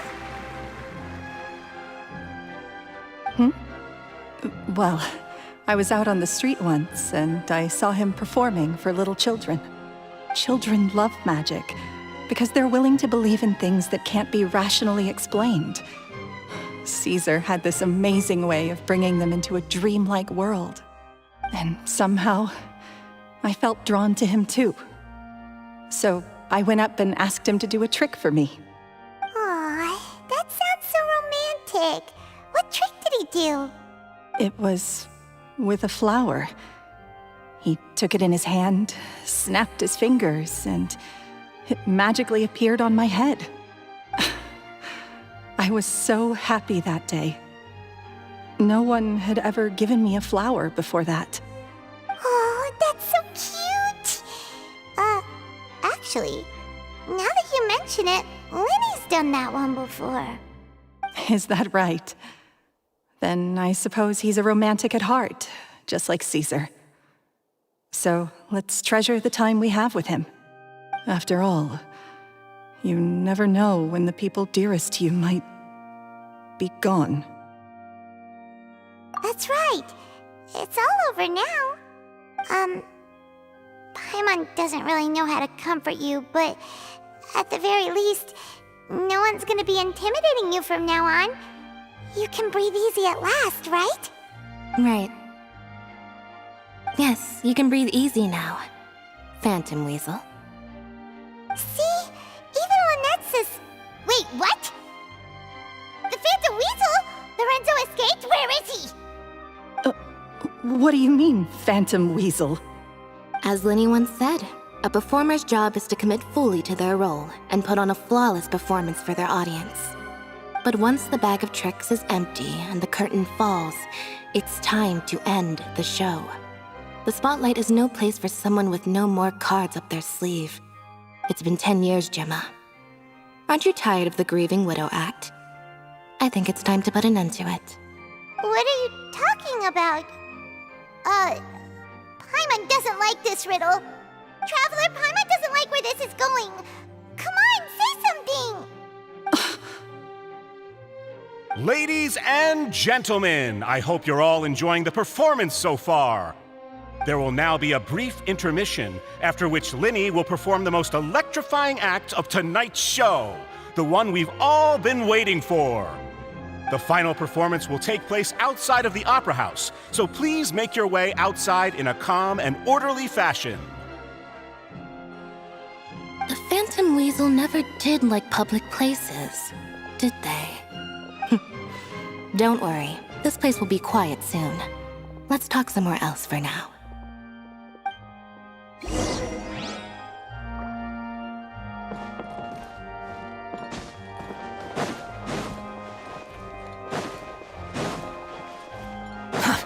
The wind rises.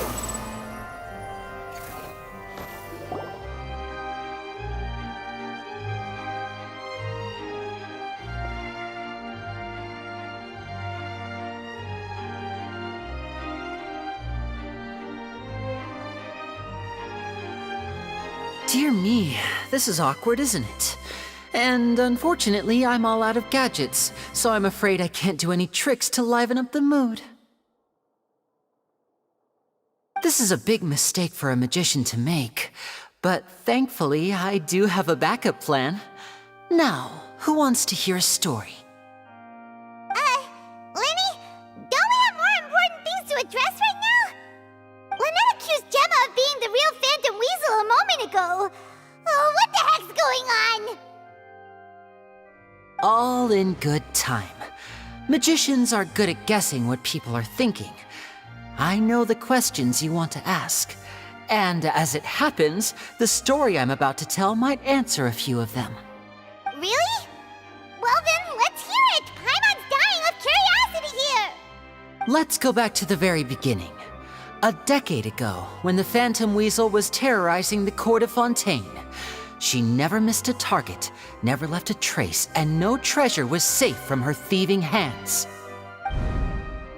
But as her infamy grew, so did the readiness of the police, and her opportunities to act became ever fewer. Every day she ran the risk of being exposed for who she was. Of course, she could not simply take this lying down, and before long she found her ticket to freedom. She would create a scapegoat, a false weasel to close the chapter on her behalf. After weighing her options, she set her sights on a renowned magician, Caesar. After all, magic and theft shared enough similarities for people to buy the story when the truth came out. So then what? Being the master deceiver she was, the weasel easily earned Caesar's trust. Now all that remained was to frame him for her countless crimes. But as she was considering how to make her move, she noticed Caesar's aggrieved pupil, and a new thought entered her mind. Maybe I don't need to get my hands dirty after all. At her encouragement, Lorenzo tampered with Caesar's magic box, causing him to fall to his death. Afterwards, Lorenzo seized his master's property, and the weasel set about tarnishing Caesar's reputation. Two co-conspirators committed the perfect crime.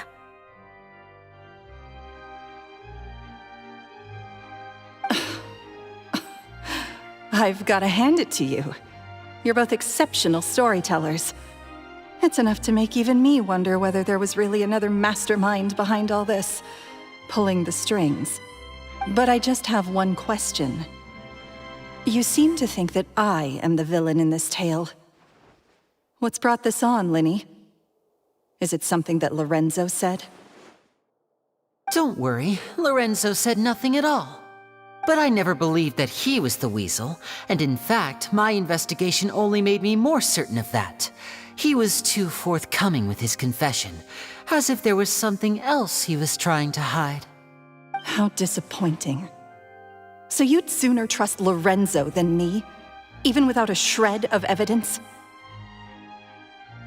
A magician is an expert at playing the audience to get the result they want. And I have no doubt that you, Gemma, are equally talented in this regard. With a little help from Lorenzo, you put on a very convincing performance. The lovesick fiancé, whose devotion to her betrothed is unshakable, even under threats of violence. Caesar was maligned and hated by all for 10 years, but you? Everyone sympathized with your plight. Who would suspect for 1 second that the lovely young lady always seen weeping in front of Caesar's grave was actually the mastermind behind his demise? No, not that poor lady. Perish the thought. Wait, so you mean the whole intimidation thing was just a hoax? Gemma and Lorenzo were both in on it? But why would Lorenzo agree to that? And why didn't he sell her out even at the end instead of admitting to being the weasel himself? Yes, why indeed? Maybe Gemma herself could enlighten us on that question. Well, Linny, if you're so confident in your version of events, then I think the answer should be obvious.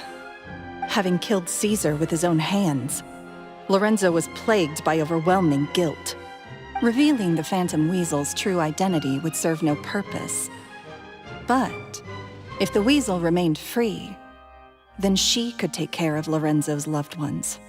An excellent answer, though sadly a little dull. Is that right? Well, don't let me bore you. If you'd care to change the topic to something more interesting, I'd be much obliged. As a matter of fact, there's one thing I'd really like to understand. Why would the real weasel have targeted things that only have value to other people? Could you shed any light on that? Of course. After all, we're just telling stories here, aren't we? If I had to guess, I would say that the real weasel must have had a terrible childhood. Left to fend for herself after her parents died young. Betrayed, scorned, beaten. She'd scrounge waste paper from garbage bins to draw on, using twigs and dirt for lack of ink and pen. She'd sew ugly rag dolls from whatever scrap material she could get her hands on. This was her only source of happiness in life.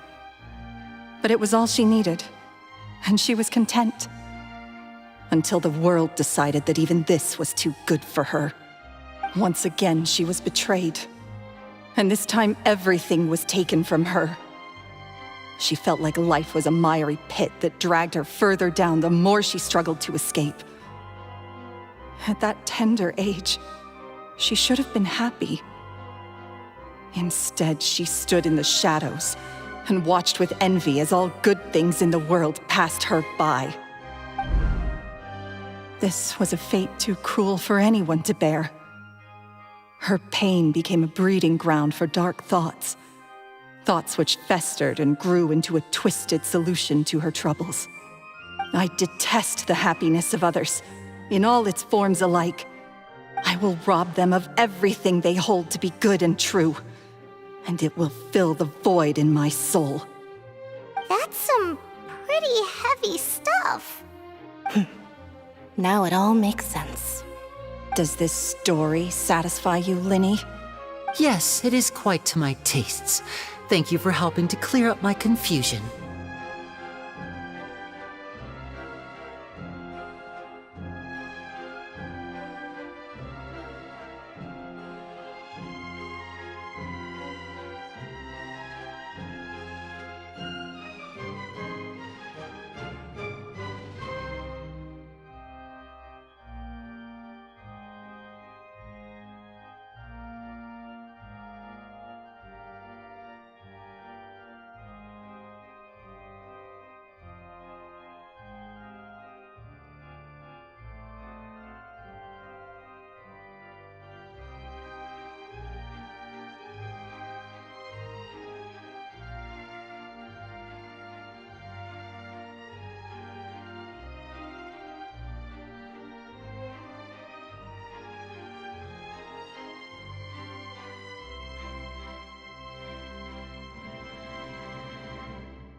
That's right!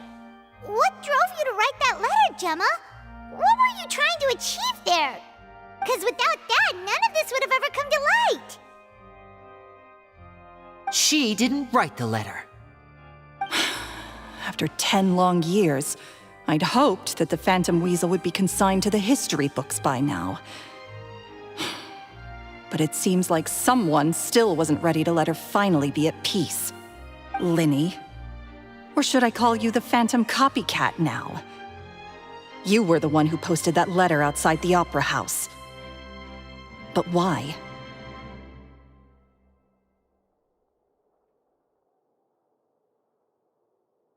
Very sharp, Phantom Weasel. Still as shrewd as ever. Well, no need for me to be coy about it. Our goal was to clear Caesar's name.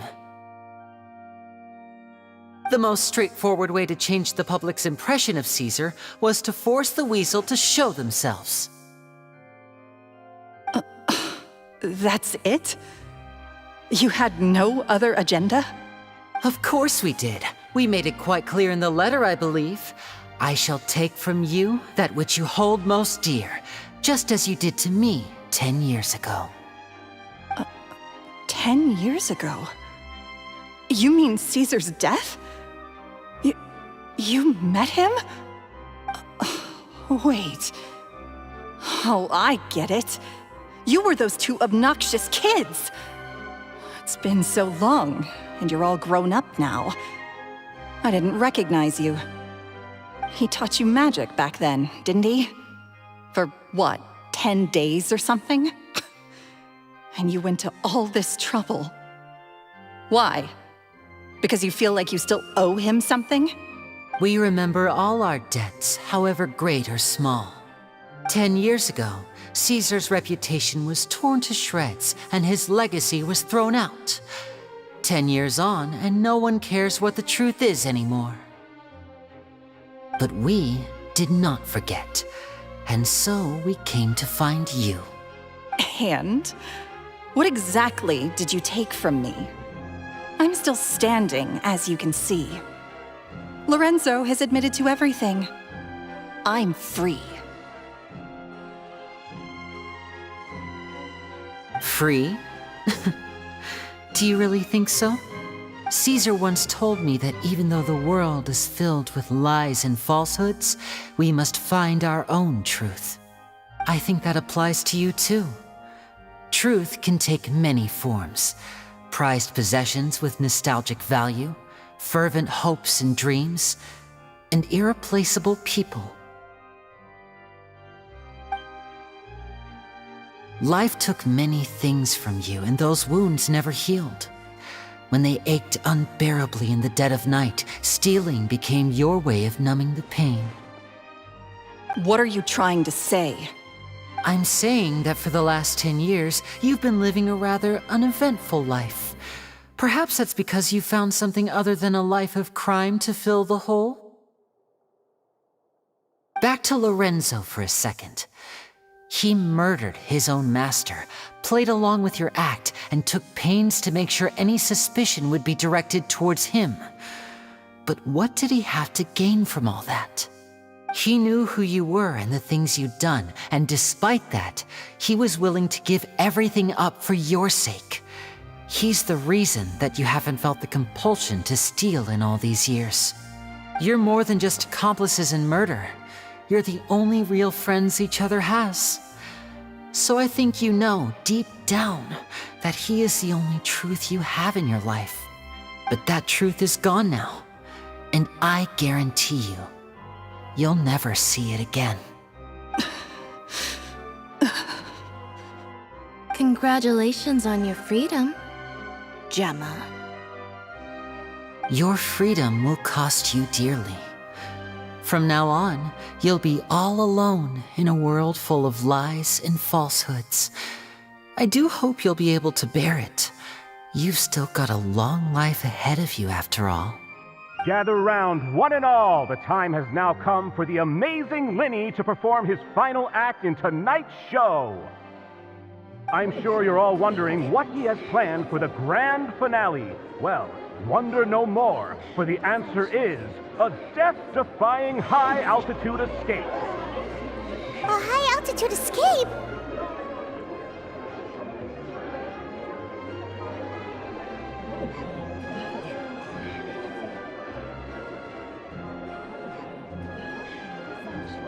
I'm sure you all remember the magician Caesar. This was the very trick that led to his fatal fall, after which he was dubbed the Phantom Weasel. But we have now learned that Caesar was wrongly accused, and that the real Weasel has now confessed to their crimes. Guess that's my cue to leave. Whew. I've been practicing this one for ages now, but I'm still a little nervous. Traveler, Paimon, I hope you enjoy the rest of the show. There may be a lot of people watching tonight, but you alone are my true witnesses.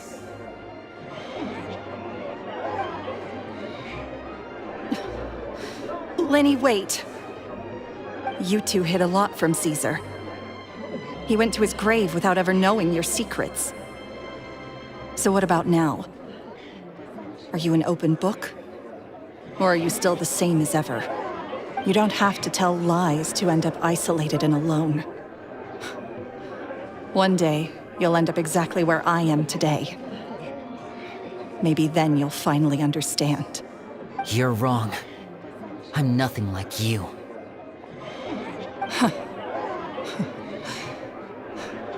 So, what are we, doing now?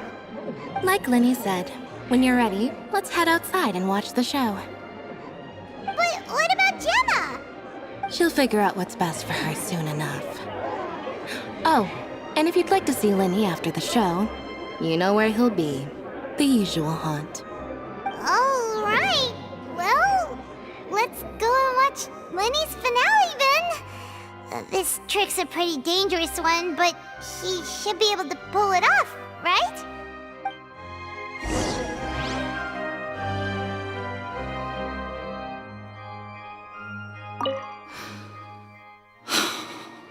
What is my truth?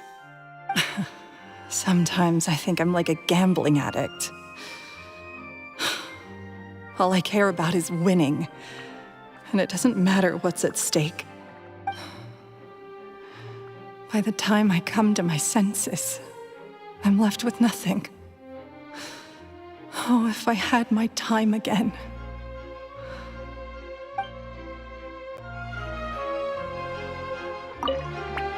Magicians are not like thieves. Thieves only tear things apart. But good-hearted magicians, they put things back together.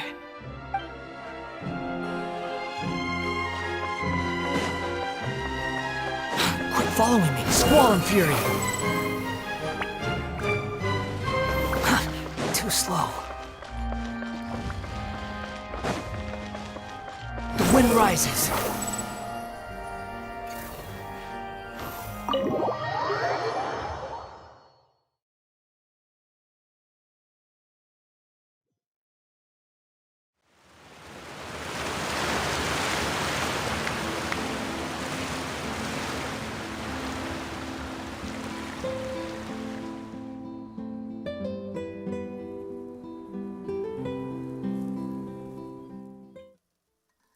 Magic should be mysterious, surprising, and defy logic. Magic is hard work. Every single movement has to be practiced thousands of times. It's alright. We're used to that.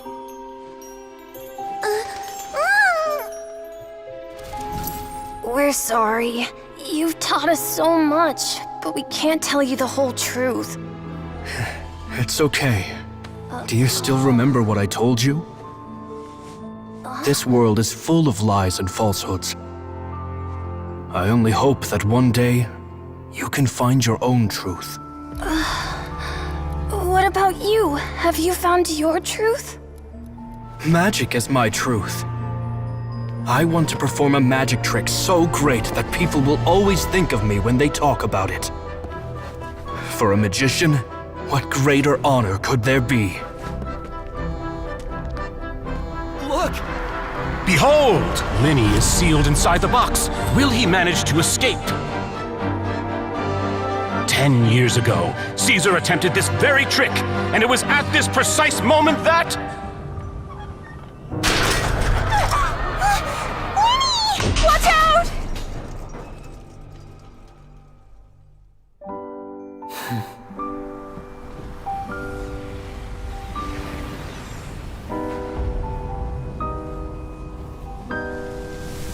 Mysterious. Surprising.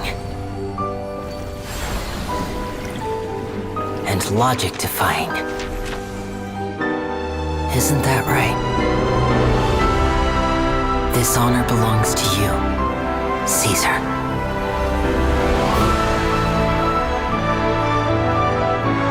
I'm just sorry it's a little late.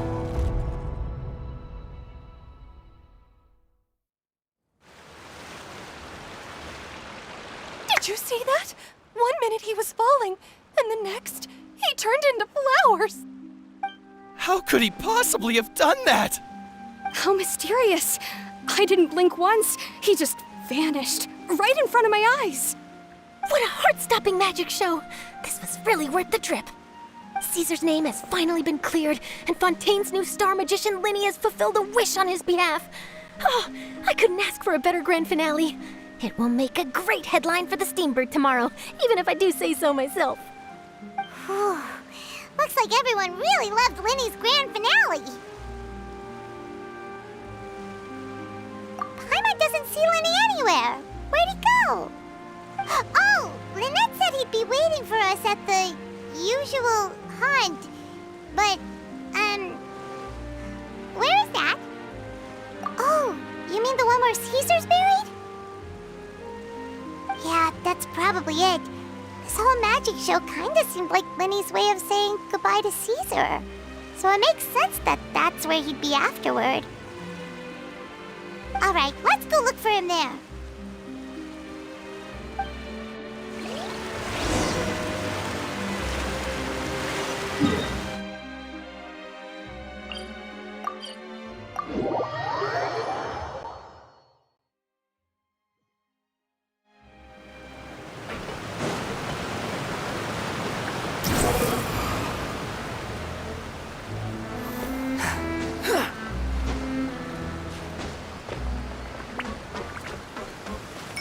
Squall Fury!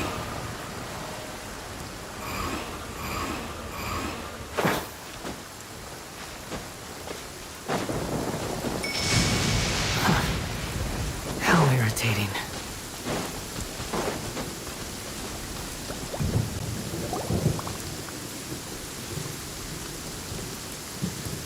Linny! There you are. Are you alright? Paimon was scared to death when the chain broke. Paimon was sure something had gone horribly wrong. Magic is a performance art. A magician has to get creative to keep the audience on tenterhooks. That's our job. So I tweaked Caesar's original setup a little to keep it fresh. I was honestly a little nervous during the live performance. The thought of falling, suddenly feeling weightless, seeing the sky and the ground spinning and spinning. Sometimes, I can't help but wonder what Caesar thought in those final moments. Did he regret taking Gemma and Lorenzo on? Or did he believe that it was his own slip-up right until the end? You know, Paimon's been wanting to ask you about something ever since we were in Caesar's workshop. You learned magic from Caesar once, didn't you? When was that? After I joined the House of the Hearth. To be honest, Lynette and I had an agenda when we approached him. I told you about my past before, remember? As a young boy, I survived by secretly learning magic from street performers. I'd watch their tricks and try to figure out how they were done. But I quickly realized that observation alone could only get me so far. What I saw was the polished final performance, but the rigorous training they put in behind the scenes remained invisible to me. I needed to learn how to improve my sleight of hand, hone my misdirection skills, and make niftier props. We were gifted enough that we'd made some progress by ourselves, But without proper guidance from a professional magician, we quickly plateaued. So that's why you sought Caesar out? Yes. We figured there was no harm in asking, but it took us by surprise that he was so willing to teach us. In all, we only spent 10 short days together, but he was very good to us. By contrast, we hid so many things from him. For instance, when he asked why I wanted to learn magic, I answered, "It's my passion." But in truth, there was already a lot more to the story by then. After being taken in by an aristocrat for our magic talent, then betrayed soon after, this was no longer about me doing what I loved. What amazed me was how the lie escaped my lips even as I was hesitating over whether to tell him the truth. Trust is a beautiful thing. Sadly, I'd forgotten how to trust by then. Lenny.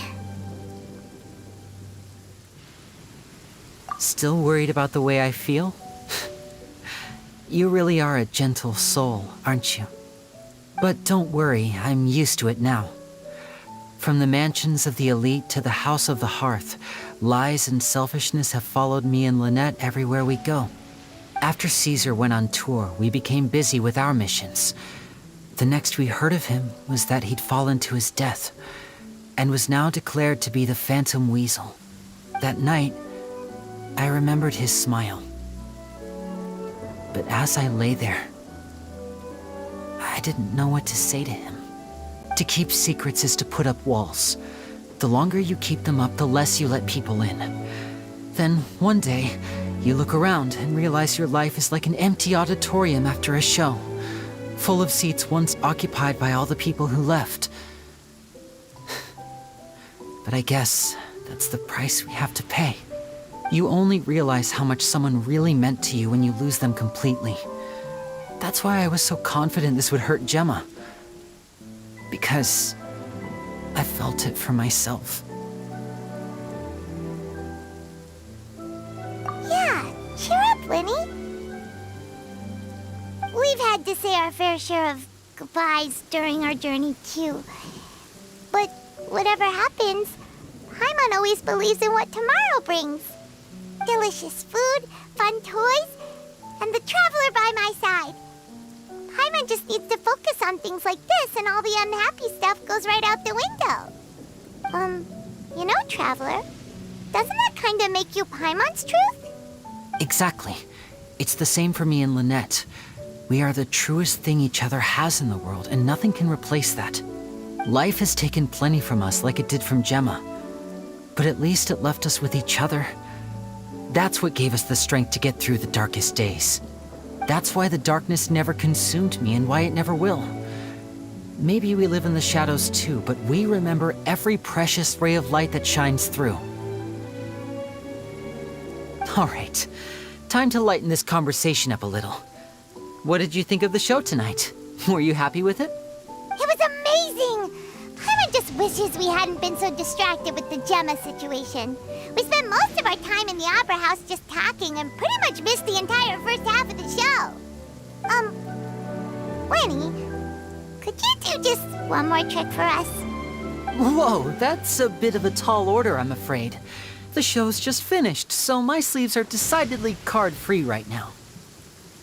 Aw, come on! Surely you can think of something. The Lenny Paimon knows can do anything if he puts his mind to it. Oh, all right then. I'll give it a go, but only because it's you. Watch closely. I have a flower in my hand.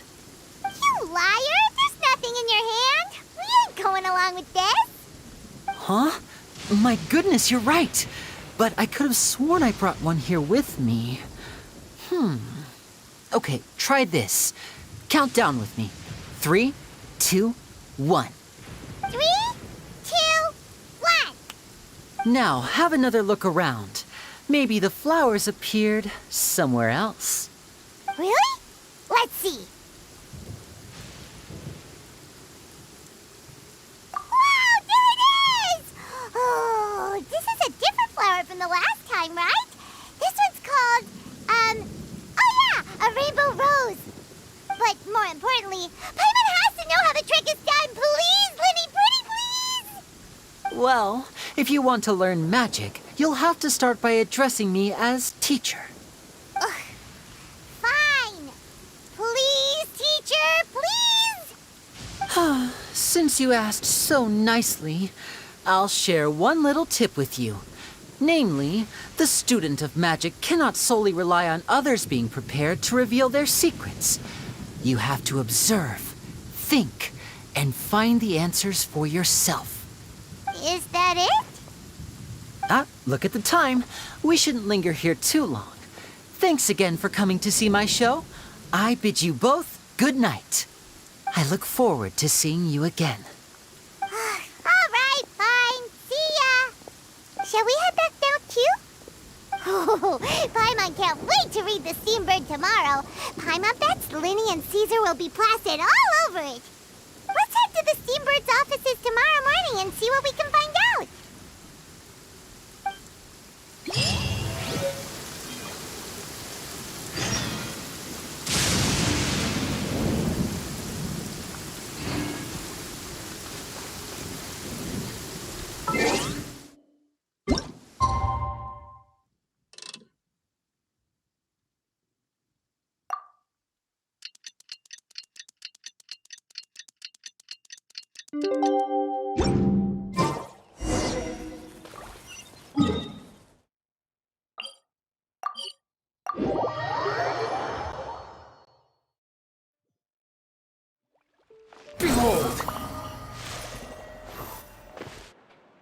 I'm very sorry, Charlotte, but my sister and I are quite busy today.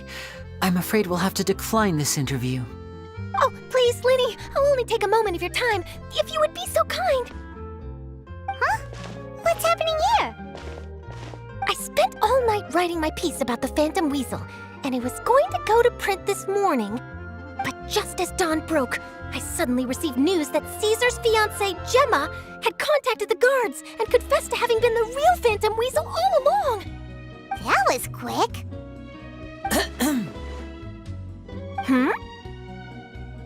Too late, bro. That was quick, you say? It sounds like I've got some catching up to do. Please, fill me in. Whoops. Aha! My instincts did not lead me astray. You do have something to hide. Gemma turning herself in must have something to do with Linny's performance last night. Maybe watching my high-altitude escape trick reminded her of a better time with Caesar, and she could no longer ignore the voice of her conscience. Okay then. Wait, no, there must be more to it. If that's all it took for her to have a change of heart, how did it take her 10 whole years? Well...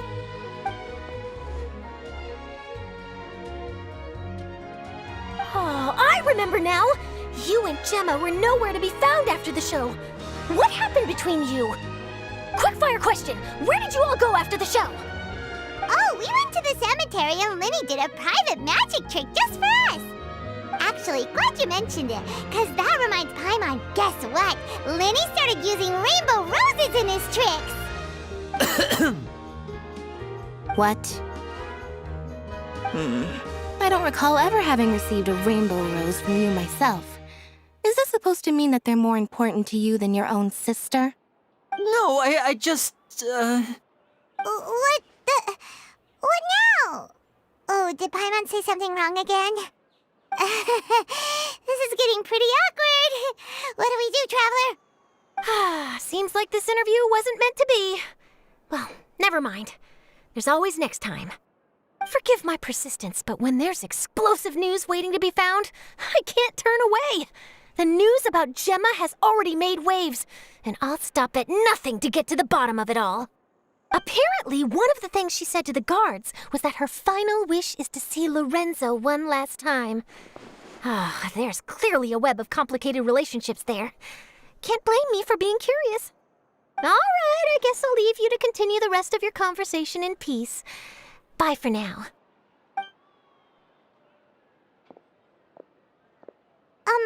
Lynette? Paimon didn't mean to... Don't worry, I wasn't angry. I was just trying to distract her. Oh, really? Oh, thank goodness. You scared Paimon there. Phew. You and me both, Paimon. You and me both. At least it did the job, right? Please, take good care of that rainbow rose. I'd be really upset if you lost it.